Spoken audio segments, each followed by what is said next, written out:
The Philippine National Police Academy Cadetship Program is a government scholarship program.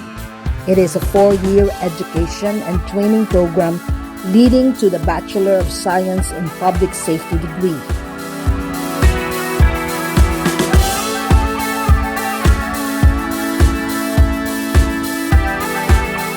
Applicants should be 18 to 22 years old on the date of appointment, single, with no parental obligation, at least senior high school graduate upon admission, and at least 5 feet 4 inches.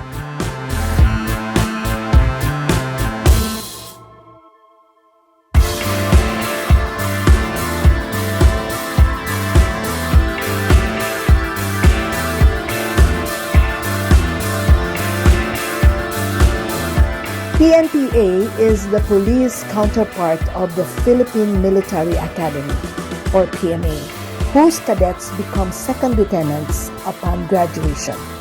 PNPA cadets also get the rank of lieutenant when they graduate.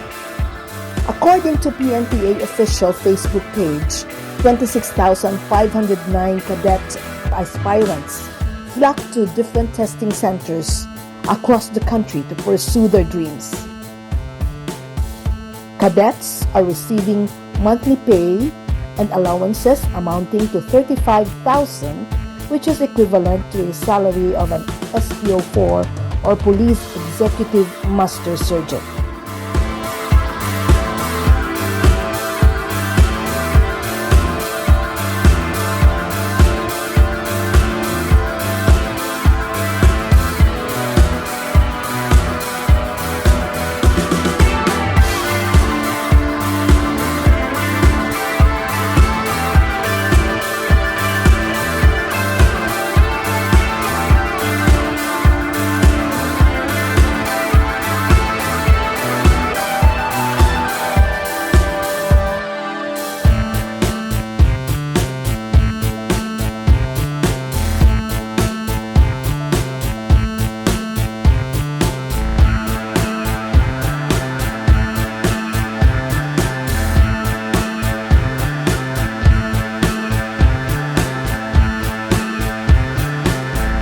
And among those who graduated from the Philippine National Police Academy recently are the Apurado twins from Iloilo City.